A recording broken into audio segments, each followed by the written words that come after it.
I'm excited to be talking to you and be in the studio here. Well, Matthew, it is. When we start to talk about what you do, right, the work that you do is really moving corporations and big ideas, right? Mhm. I often say that to move ideas it takes something out of you can't be normal, right? To walk through a normal day, people we've learned to be nice, Mhm. right? Don't hit your sister, right? We've been True. trained to don't raise your voice, Yeah. right? I mean, it started from my childhood, right? I was like staying in the fairway, right? Don't get out there, don't push people's buttons. But that's not what it takes to grow big ideas, big companies. All right, you've got to be up there. You got to get into it in Mhm. order to do it. And you're not going to always make everybody happy. Well, that's true. I mean, I'm all about getting out of your comfort zone, being innovative, challenge yourself, and how to not always playing it safe, but how to have a little more fun. And so I'm all about that. Yeah, I mean, so as we look at Yeah. your company, Yaymaker, Mhm. right? So your let's talk a little bit about that. How it starts to bring bonding into groups, right? So you guys have all kinds of great corporate events where Correct. team building, Yep. strategy building, idea building. Having fun, Mhm. but at the same time building bonding. Yep.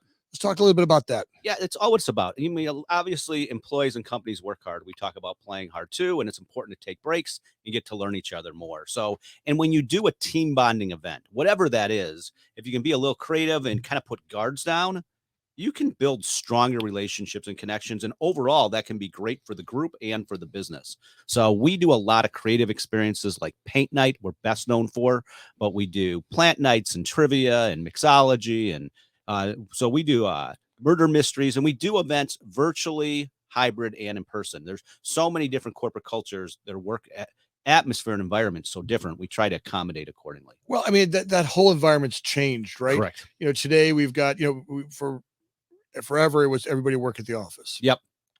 COVID comes by, changes that whole dynamic. Some places that's winning, in some places that's losing, right? We're Mhm. noticing that people are feeling disconnected. Yep. Teams aren't as efficient as they were, right? People are feeling lifeless and disconnected. And truth is, owners are figuring out we're getting less profitable. Yeah. Right. I mean, at the Yep. end of the day, look, we're as an owner of a company, I know what it means to lose percentage points and start noticing that my people aren't as efficient. I've got two people doing the job that one person was doing before, Mhm. right? And somewhere in there, we've gotten a little too comfortable in the separation. And the old days where you kind of come in, you could walk around and you could push things a little bit more, right? Yeah. Yeah. I mean, there's so much going on. I mean, if you have engaged employees and they're passionate, I mean, that can make a big difference. In general, they're going to be more productive. But now there's so many things. I mean, mental health is a big topic now, and people want, to feel comfortable and feel heard and all these things. I mean, but again, we focus a lot about, hey, there are times you should celebrate, there's times you should recognize, there's times you should take breaks, and there's times to get people together. So I talk a lot about corporate culture and employee engagement, and we really lean into that. I've had this. I had this morning. I had Yeah. a leadership group meeting, and I got in and said, "It's time for you guys to start pissing some people off." Yeah. And you got to see one of the other VPs are like, "What did you say that? It's company culture here. We're company culture." I'm like, "Yeah, Yeah. But at the same time, it's time to start pissing some people off. Look, I got a team over in accounting that didn't bill certain projects this month. That is a no-no. Never miss a billing, right? That messes our cash flow. I got teams in this month that miss project turnover dates. Yeah. That's completely inappropriate. We never miss dates. We're responsible and accountable for that. Intended or unintended, it's our job to make sure that happens. And you got to be able to get to a point where you got to get a little bit uncomfortable, right? To make big things happen. I can't. Here, for example, I go to the gym. Yep. I love going to the gym. Yep. Right. But if I go to the gym myself, I do the same thing. I do the treadmill for 20 minutes, and then I do these 4 or 5 exercises. Now, when I go to the gym with a coach, baloney. They make me do burpees, and I hate burpees. I mean, look, the whole idea is that they want to push me outside of my comfort zone, but that's how I'm going to grow, right? If I'm going to get to physical fitness, I've got to grow.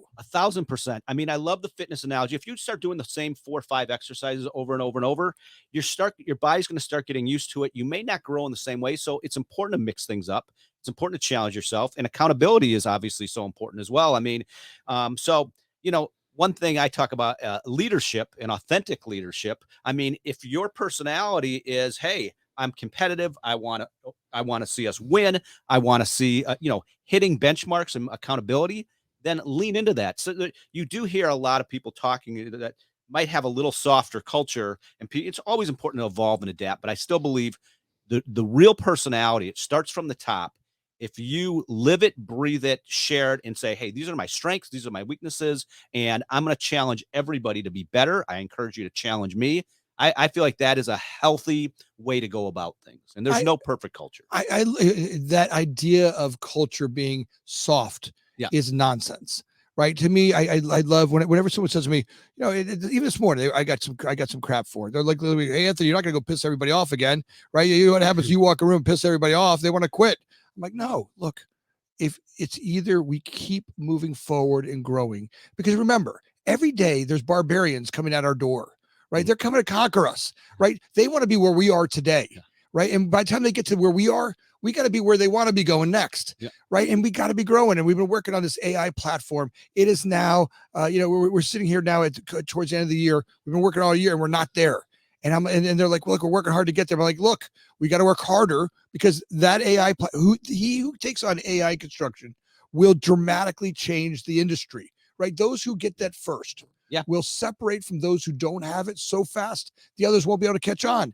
And sometimes we get in this, well, it's hard. It's a big idea. We're there. And I'm like, stop with the nonsense. Of course it's hard. If it wasn't hard, everybody would be there right now. Our whole goal is to grow, right? Yeah. Right. Yeah, I mean, big ideas take risks. It takes challenge. It takes people pushing themselves.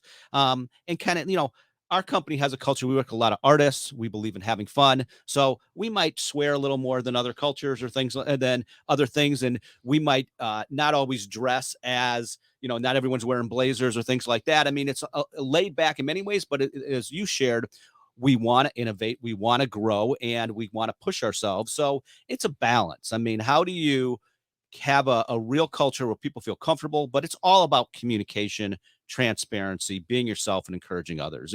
If people feel they can trust to share ideas and it's okay to make mistakes, those are big.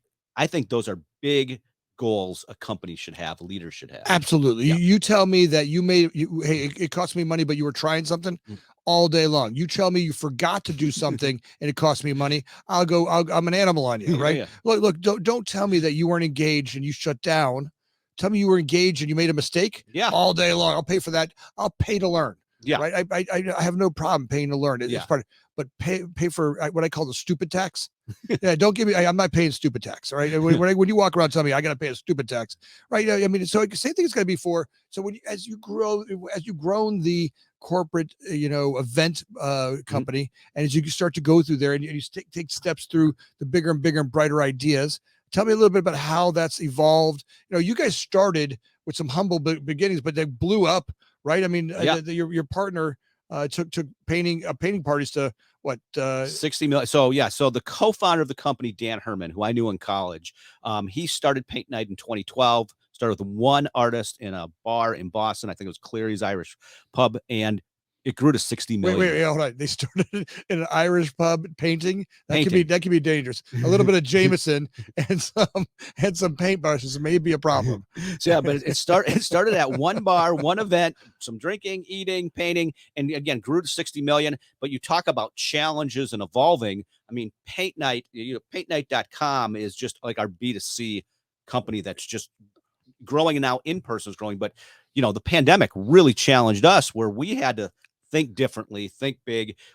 Our revenues went to zero. We had to do all events virtually. And now we're back to in person more. So that's now 75% of our business, but we still have the virtual aspect. And there's a lot of companies that do things hybrid. So there's talk about challenging each other and how to adapt to change and pivoting. I mean, we're constantly doing it. And you remind me, your person, I mean, I mentioned Dan, the co-founder, he's always basically challenging. I mean, me and our company, you know, be smart, take calculated risks, be focused. Let's all, you know, we got to row in the same direction. I mean, there are tough messages that we hear, but also it's like, hey, we're all doing it for the right reasons and the right cause. That's right. That's right.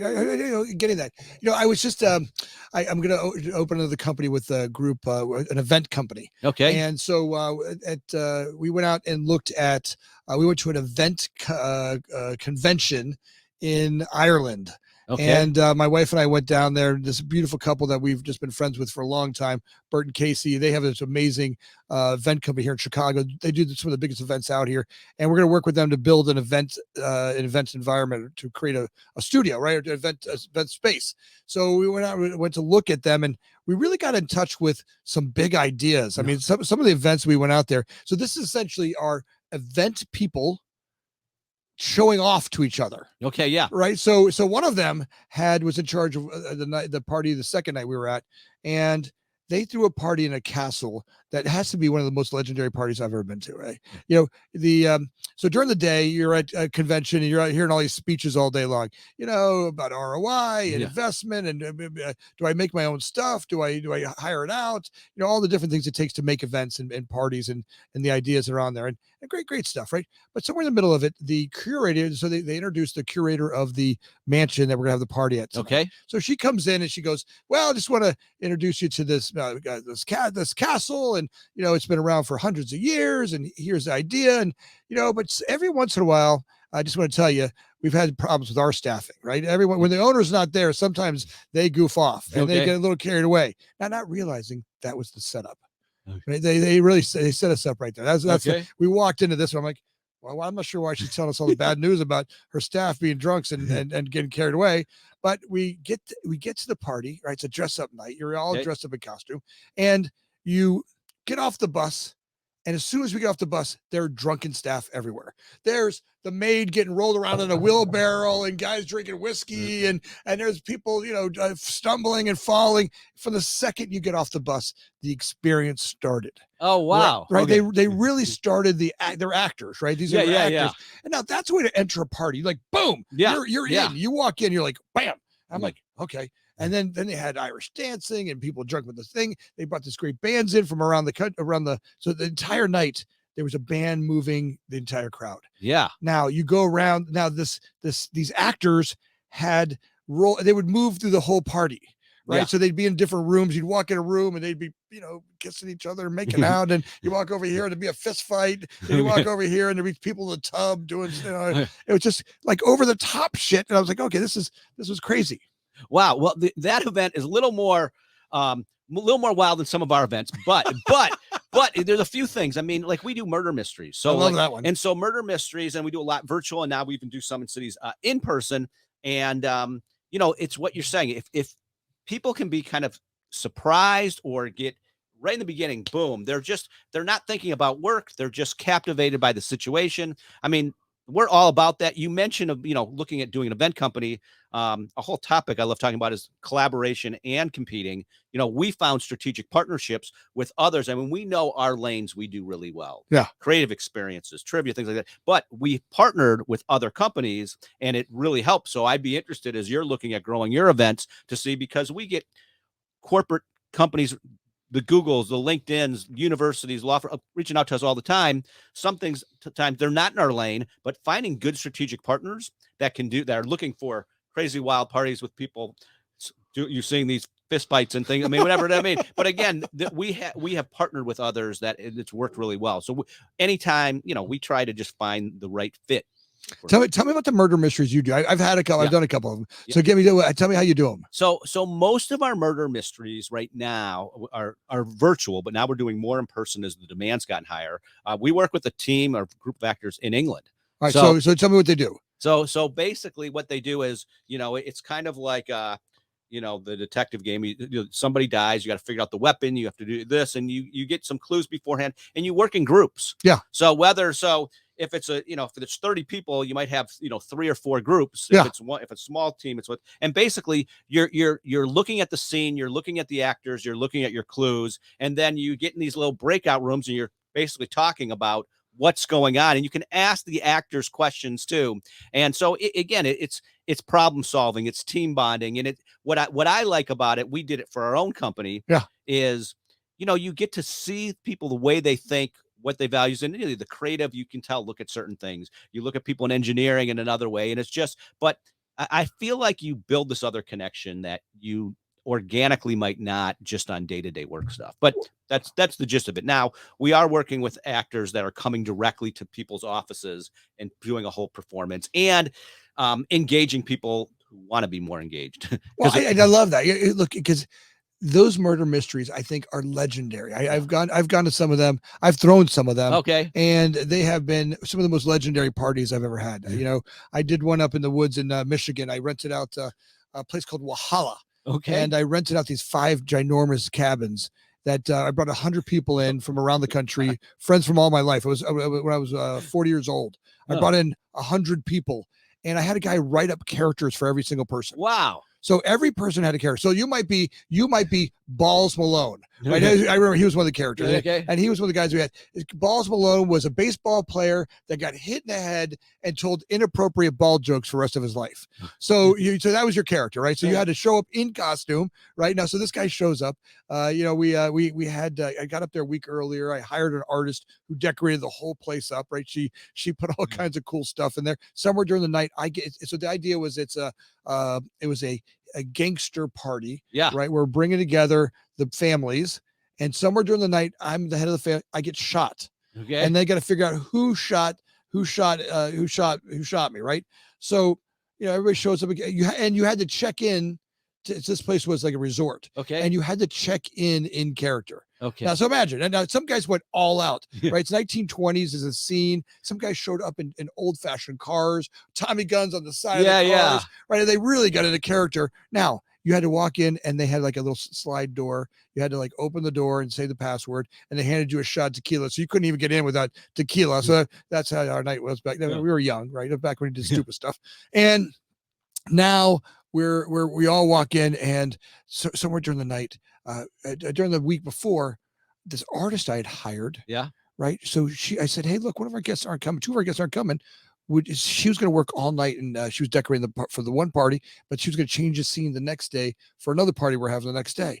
I said, hey, why don't you invite your husband, and the 2 of you guys come, and I'll give you some characters. So her husband got Balls Malone. Okay. Right. She got, and she became, I forget who she was, but so he shows up, and he's this funny ass guy. Okay. Right? When I say funny, he shows up. He's funny. He's got this old fashioned baseball glove with a bat. Dressed all in character. He's in character. He's got the shirt, and he's got funny ass. He's got these funny ball jokes. I'm like, okay, this is funny. He's got these jokes. So now he continues. He comes in, and he's doing great. But he's a heavy drinker. I didn't realize this. Okay. Now, somewhere during the night, he continues to drink and drink and drink. And now I get people coming up to me going, hey, Balls Malone, he's hitting on my wife. Oh no. And I'm like, I don't know this guy from Adam. So I walk over, hey, I'm not sure what's going on. It sounds like you're having a lot of fun. God, keep it in there. Hey, keep it a fairway. It sounds like, so, you know, just kind of keep it in there. You doing okay? You know, he's like, I'm doing fine. I'm like, good. Just because that's Kevin's wife over there. You know, that's what's keeping. Let's get you pay attention. So, and Balls, you know, you go on later on. I get a. Hey, he's getting a little out of control. He, you know, now he's stumbling a little bit. Again, I'm like, hey, I walk over, I'm like, hey, it might be a good time for you to go to your room. You know, it might be, the party's starting to shut down a little bit. Maybe grab your wife. You guys go have some fun in the room or something. And I leave, and all the cabins had these hot tubs, and we were all having kind of hot tub parties afterwards. And I get a call, hey, come out here quickly. He's fighting with some guy. Oh God! They like a pull sticks, and they're hitting each other with pull sticks. I'm like, what the hell is going on here? So this is what happens when you're young and you have parties, right? They get out of hand. Now I go over, I split them up. One of the guys who works for me is fighting with them, and Rob goes, hey, this guy's got to leave the property. He's inappropriate. He's hitting on people's wives. I'm not going to let that happen. You know, look, he crossed the line. He tried to kiss someone's wife, and Rob's like one of those protector kind of guys. You know, that's you know, that was Bob's wife over there. I mean, we're not going to let that happen. I'm like, no, we're not going to let that happen. So listen, I said, look, let's get him to his room. We put the guy in his room. Yeah, we go back and we're kind of all continue to party. He comes back out again. Now, somewhere in the middle of the night, we have to go get him again, and we drag him to a car, and we have to drive him home. Oh God. Now, the funny part about it was his wife is all embarrassed. I'm like, hey, honey, don't worry. We're all safe here. We're in the woods. We're having fun. Don't worry. A little drinking happened. Nothing embarrassed. But she leaves, and she's out in the woods by herself. Oh, yeah. Now we're driving around, we're walking in golf carts looking for her. Right. And the poor woman, I find her, she's trying to hide behind a tree. Right now, we got to imagine she's a little bit bigger than a tree. Right. I mean, both sides are sticking out. I mean, and I got the light shining on her. I'm like, hey, we got you. Come on out. And she's like, pretend like she can't hear us. And I'm like, hey, come on out. Oh God. Let's finally go get her. Now that's that was a murder mystery that went off a little bit crazy. But Yeah. you know what? I think those are the kind of things that no one ever forgets, right? Oh, I mean, making events memorable.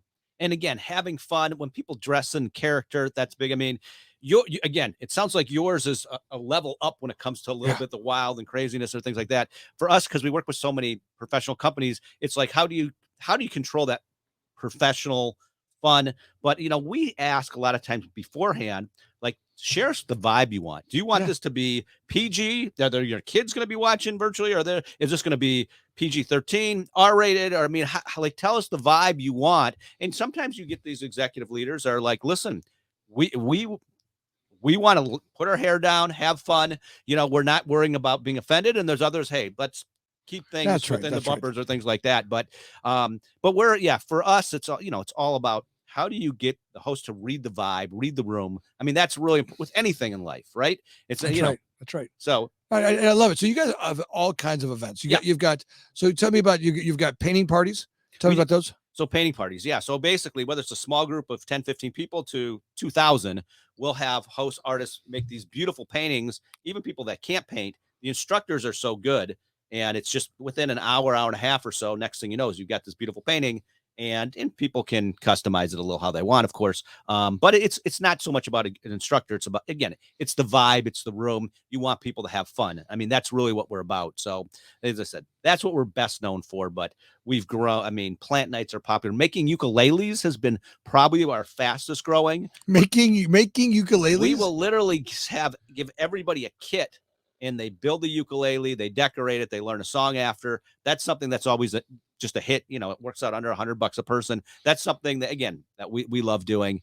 And then recently, I think I've shared, we have a lot of HR professionals reach out to us, and they're investing in mental health and DEI and leadership. So we have a lot of speakers, and we've even started working with some celebrities as well. So that's been kind of exciting. So nice. Give me some of that. Yeah. What do you do with the celebrities? So celebrities, a lot of them will actually, speak on a topic or one episode. Like one of my favorite, I love working, Montel Jordan, This Is How We Do It. Oh, there you go. So this guy, top song and the number one song in early 90s. Whether someone's 20 years old or 80 years old, they seem to know it. They all know it. So we've had him kick off events, like just hype up a team and mention the team and sing the song and tie in their lyrics. So that's always fun. But we did an event with Fran Drescher. That was fun. Cool. And that was to raise money for a charity. Her voice might make it a little bit crazy, but yes. Jim Gaffigan, a comedian. Oh, I love that guy. So if we get requests, I had a company wanting to have a motivational speaker, and the guy's in Dallas, and he loves Michael Irvin, and I didn't know him, but I got Michael Irvin, and he jazzed up. He stood in front of everyone and just spoke for like 30, 40 minutes. His energy. Yeah. I mean, you've got high energy. I've got pretty high energy. He took it next level. Yeah. I mean, people were standing up. There were people that the guy said, I've been with this company 2 years. I've never been so fired up as I am right now. He's like, whoa. So, and now I can't share, but we're working on another big celebrity. They've originally wanted The Rock. The Rock wanted $1 million. We didn't get him, but next time he gets $1 million for an appearance. The Rock basically I talked to him. Wow. So anyway, said if he flies down, talks to the company, that's what he wanted. So I'm like, oh God. So, but anyway, next time we talk in December, I'm excited about a celebrity that I'll be. Well, so look, when I venture talk about this, I think one of the things is really important. Yeah. The difference between a group of people hanging out, right, and a group of people that call themselves a company. Yep. Right. What's the difference? The difference between people hanging out or call themselves a company, right? I mean, right.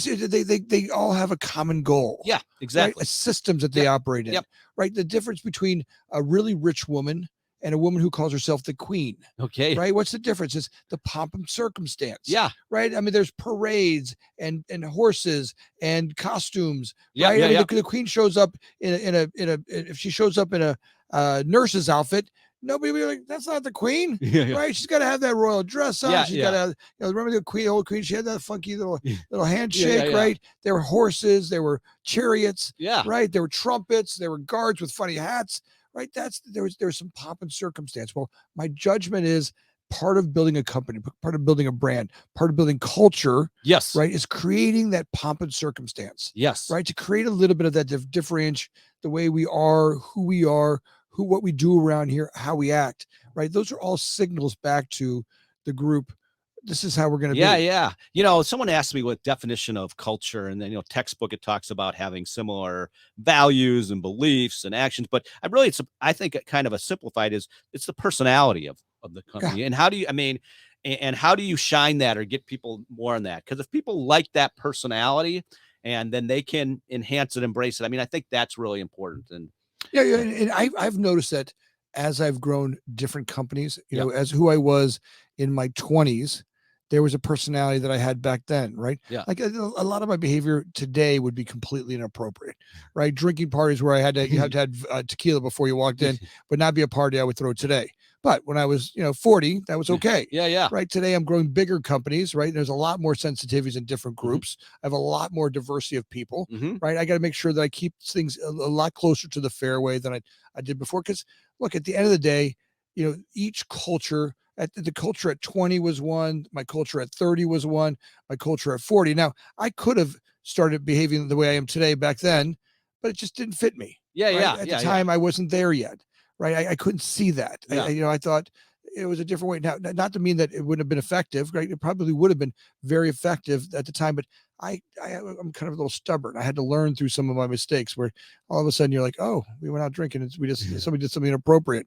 Now we lost that employee forever, yeah, right? Or we have an issue or yep, something we have to deal with. You start to learn cause and effect.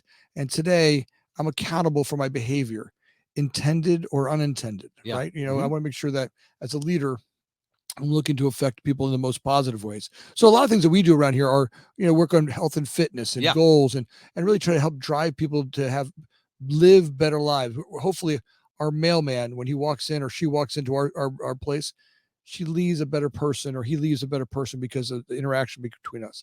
Right. I hope the same thing happens with the subcontractors and the yeah. contractors that we work with, that our behavior is making their lives better.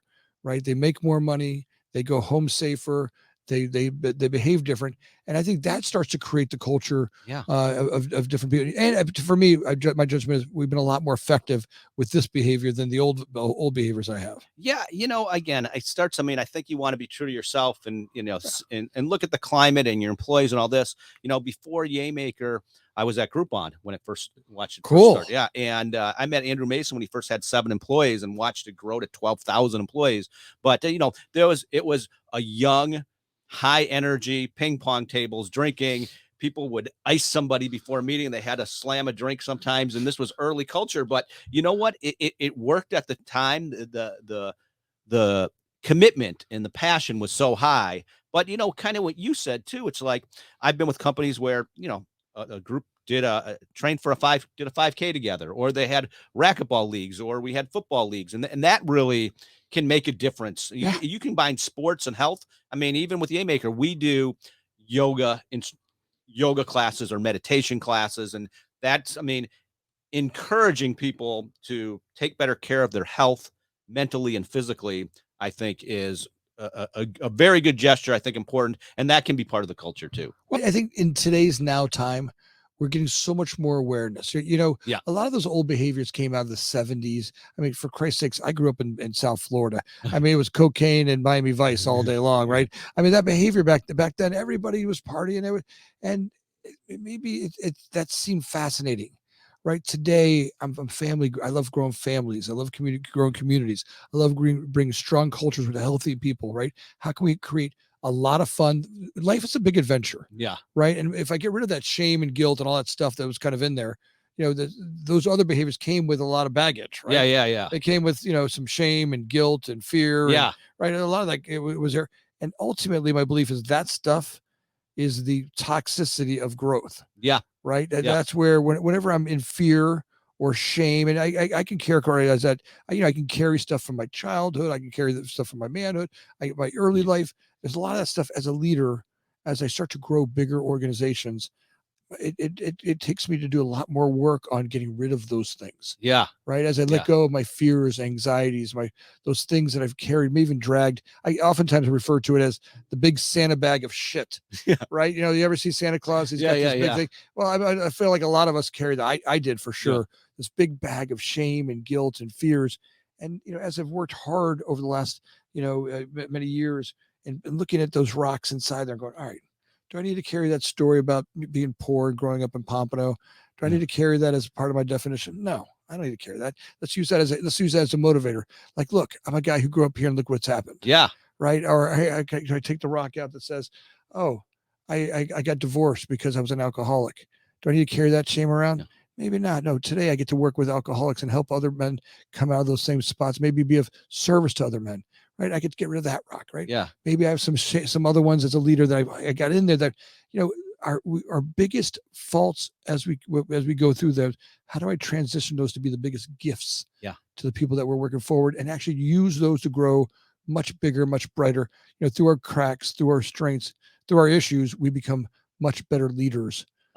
1,000%. It's a cliche you hear to make lemonade out of lemons or things. But we've gotten to know each other now just a little bit, but I see how the importance of taking lessons, taking everything that's come to you, good or bad, and then how do you incorporate that to grow and improve? So I see that you have this real growth mindset. And I think that's really important is good or bad, how do you influence and impact people in a positive way? I laugh also because you talk about growing up in Pompano. I grew up in the suburbs of Minneapolis. So I remember in high school, the first time I saw Kodiak or Redmond, I'm like, oh man, I had a little more of a beaver cleaver sheltered life the way I grew up. But later I actually lived in Coral Springs, not far from Pompano. Woo! Yeah. But and when I went to Miami and as I got older, I started seeing a little more of a wilder lifestyle and eyes open on things like that. But life's crazy. You always, and who do you choose as friends? Who do you work with? What decisions you make? Environment makes a big decision, a big influence on that. But as I said, I like how you said, listen, you look at your life, you look at, the challenging things and how do you take that to be a better person and grow and help others? I feel like I think it's a key lesson with life. So I like that. As I've gotten older and older, sense of humor, I think, is so important. Again, I feel like there's so many tough, challenging things. Having a good sense of humor and being able to share that again with friends or your company, or I think is just really important. So. Yeah. So one of the things you do amazing is you worked on LinkedIn and profiles. Talk to me a little bit about that. So I'm very passionate about LinkedIn. It's my favorite social media platform. You got almost 900 plus million people on it. And I've just posted a lot of content, and I found by doing that, it's helped, with my company bringing 60 new plus corporate clients, but also really strong relationships. I've been able to position myself more as a thought leader, and I try to encourage CEOs, any professionals, job seekers, any leader to post more on LinkedIn because I think there's so many benefits. It is free marketing. So for you, I've seen you're active. I think you've got 14,000 LinkedIn followers, but every time you post, that's an extra audience people seeing. And I think from a CEO perspective, there's a halo effect. So when you post, your leaders see it, your employees see it, your other partners, other potential clients, who knows, but that's free marketing. And it also will inspire other people to post more and get your own employees to be more ambassadors. So I'm a real believer in getting people to get more active on it. And you don't have to post every day and be a content creator, but even once a month, I think you'll see tangible benefits. So we talked earlier about working out. Yeah. You work out 1 or 2 workouts, you might not see much, but after 3 months, 6 months, and being a little more consistent, you're going to start seeing real results. And it's opened up new. I've been doing courses now from people that have been reaching out to me, new partnerships because of it, new consulting clients because of it. So I'm a believer. And even if you're shy about it, try again once a month, post something that you find interesting. Even if you see an article, just mention why you like it, or you can take even babier steps. You can basically, if you see somebody else that likes a post, just comment on it. If you comment on someone else's post or like it, you're strengthening that relationship as well.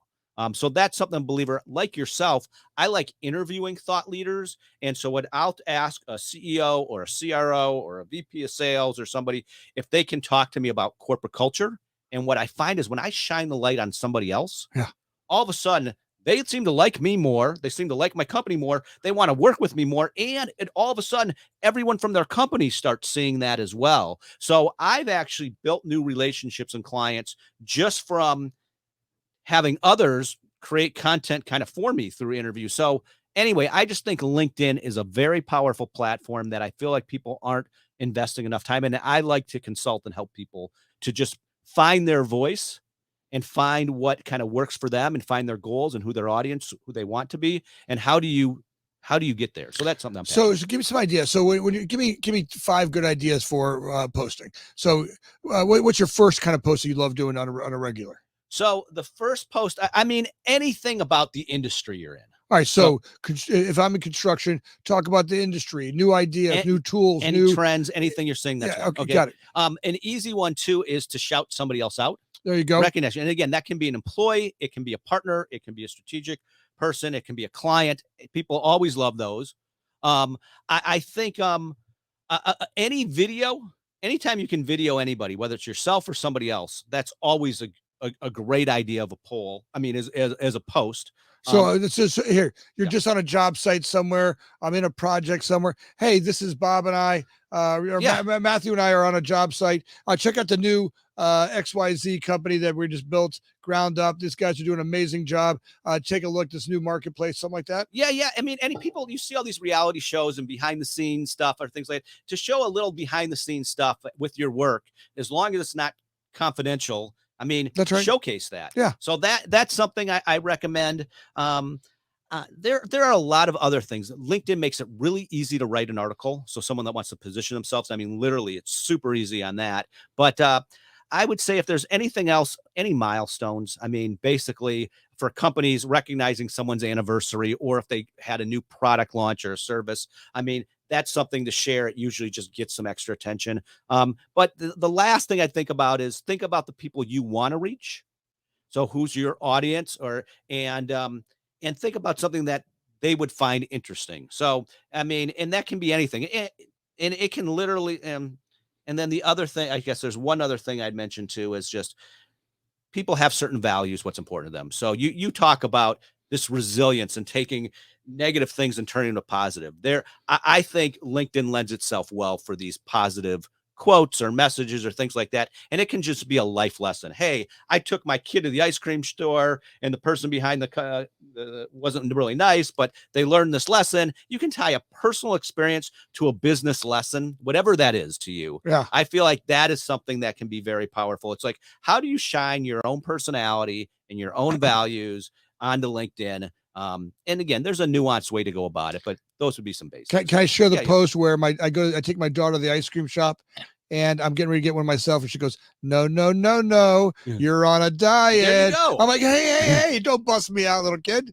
You know, but that's great. And by the way, but again, you talked earlier about accountability. That's right. She was holding me accountable. Having your own daughter accountable, that's great. But listen, when you're standing at the ice cream store and you can smell it, yeah. You're like, all right, listen, I just went a little unconscious. Thanks for bringing me back to some consciousness. I'm not going to tell you I wasn't happy about it. I wasn't unhappy at first, but I was grateful I made it home without eating ice cream because, you know, look, just like all the other food stuff you go through, right? You walk to the ice cream store, bam, like you go, those smells will turn you right into a ice cream monster. Absolutely. Yeah, absolutely. But finding strength from others, I mean, that's a powerful message, and you do it in a way that people can relate to. I mean, that's a message right there. And sometimes it's just storytelling that helps. And there's just, again, quick little ways that you can do that. So awesome. You continue to grow. You got this great book, Find Your Way, right? Find Your Yay. Find Your Yay. I'm gonna make sure you guys see that. Right. How do they get a hold of this book? They can just go on Amazon. You type Find Your Yay or type my name, Matthew Rolnick, you'll find it. So it's a short read. It's a short read. Look, you can read this thing in a weekend. You read it in a good night. Tonight I'm gonna read this book. I just got it, so I look forward to reading this one after. It's like a little snack. A little motivational snack. Yeah. Right. That's good. Thank you for that one. I look forward to reading that tonight. And if people want to get a hold of you and they want to have an event with you and catch up with you, what's the best way for them to catch you? So 2 ways. I mean, I'm really active on LinkedIn. And by the way, so that's like the real passion of mine. I try to help others. So just make sure you got that. So on LinkedIn, go to Matthew Rolnick. Right. You guys see that? ROLNICK MATTHEW Rolnick on LinkedIn. Yeah. And then my email is my first initial last name, mrolnick@Yaymaker. If anybody ever wants to talk about Yaymaker, whether it's corporate culture or doing a team building event, they can reach out to me and I can help them and have them work with our team. You know, Matthew, I love, you know, your energy. Look, it's amazing. You know, these corporate events are what companies need to bring the fun back out. Look, we work hard, we play hard, creating events that really help people to see each other in fun, enjoy it, not always so seriously. We need both, right? We need to work real hard, work our ass off, right? Yep. Be relentless, Yep. right? Relentless behavior. But every once in a while, we need to cut loose and enjoy each other and have some fun doing that.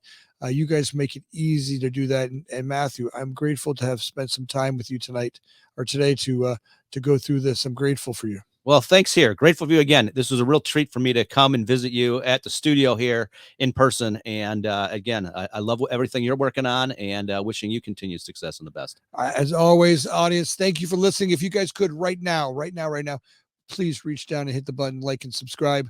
It means the world to the whole crew, to Connor and to Joe and to Van and Matthew and myself, to be able to have, just a response back. If you have comments or tell me about your craziest party, look, I don't care what it is. I want to know. I mean, listen, all you little dirty birds and all, right? Tell me, give me your biggest, did you guys do something extreme, climb a mountain, run a marathon?